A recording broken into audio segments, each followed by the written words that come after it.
So at Euro 2024 this year, we've talked about Spain. We've talked. You can see my finger. We've talked about Spain. We've talked about Germany. We've talked about England. We've talked about France, Austria, Turkey, the Georgians, the Belgians. Well, I guess work out which one was in a positive or negative light for any of those, and Portugal, of course, and Ronaldo. But there's one nation that you kind of has kind of really quietly gone under the radar and finds themselves in the semi-finals. Yeah, look, it's the Dutch. I mean, the Dutch, I guess they're there. They're in the semi-finals. Look, I mean, no one's really talked about them. I mean, they started a tournament with a middling 2-1 win over Poland. They got, I mean, most Dutch fans would have argued that they probably should have beaten the French. It was a bit of a controversial goal that was disallowed. They lost to Austria, arguably they were pretty much through to the next round. And perhaps they realized that maybe finishing top, I guess any position didn't matter because seeing what was happening from the Belgium, Romania, Ukraine, Slovakia group, and the Dutch were always going to back themselves. And here they are. So they got Romania, beat them comfortably, and beat Turkey. And look, they're here. Look, I guess, I mean, of course, Dutch fans will say, look, they have a solid team. Look at their record recently. It's been pretty good ever since, of course, you've got to remember there was a period when the Dutch failed to, didn't make the Euros. They didn't, they didn't they failed to qualify for the World Cup. And there was obviously the attention, near neighbors Belgium were hogging all the attention, the headlines. But here we are, the Dutch, are one game from a final, and of course, I guess, and look, I guess now we have to take them seriously. Particularly England has to certainly take them seriously. Look, I get that, obviously. The English have certainly had the easier part of the draw, and there will be questions raised. Would the Dutch have gone this, still make the semi-finals have been on the other side of the draw? And I guess perhaps that's probably why they decided not to. They were too disappointed when they lost to Austria. I mean, look, I get straight to the point. Against Austria, they were playing a 4-3-3, which they were trying a different formation. They pretty much settled on a 4-2-3-1, which really worked well against, it was really the ticket against France. It worked well against Romania, and certainly worked well against Turkey. I'm expecting this is going to be the same lineup they're going to have against England. But yeah, look, I think you have to say, look, it is, and there's a couple of aspects there in the Dutch team that, I guess.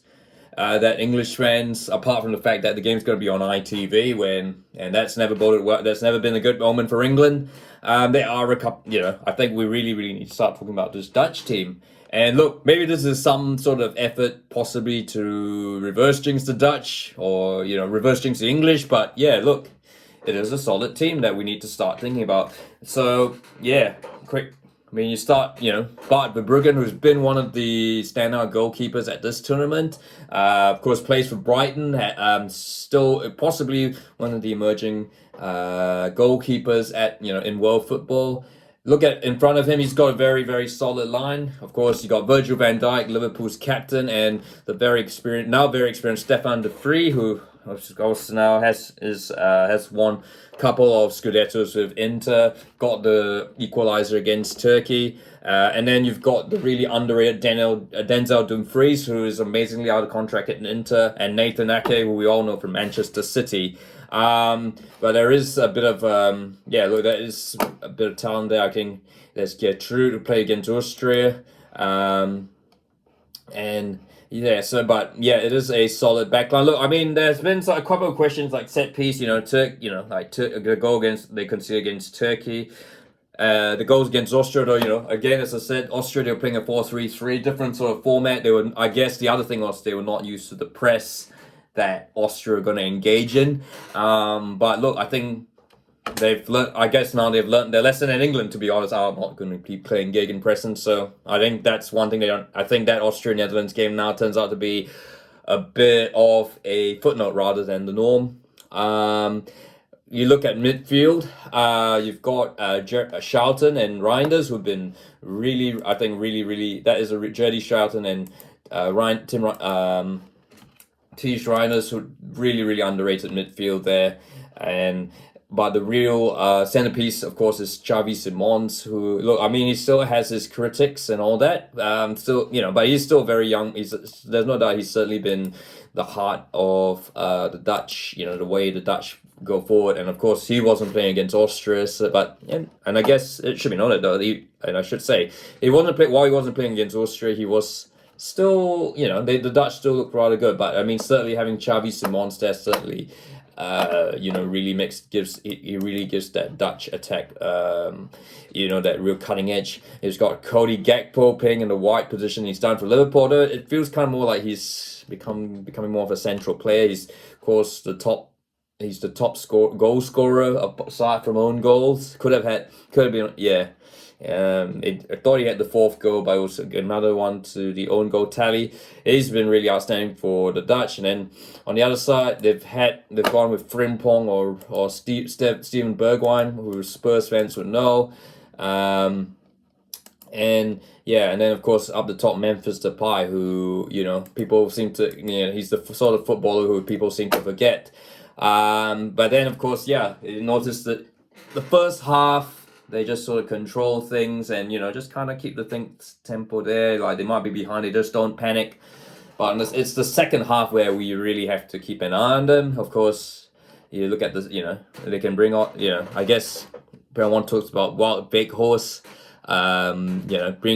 I guess he comes on and his physical presence is quite a nightmare for defenders when they're tiring, and so that's something England has to look out for. And if you look at the goal that they can see against Embolo, that was Stones had you could fault Stones there, and so this is going to be interesting to see what happens. I think. Look, I mean, English defenders sort of, they'll know about the threats of Wout Weghorst at Manchester United. So he's certainly going to be, I think, certainly second half, that's certainly going to be a key there. And then, of course, there's also lots of talent here. Donyell Malen has been one of sort of an emerging force who's had of course, playing in his home, he knows Germany pretty well, plays for Borussia Dortmund. He could be someone possibly heading to the Premier League at some stage.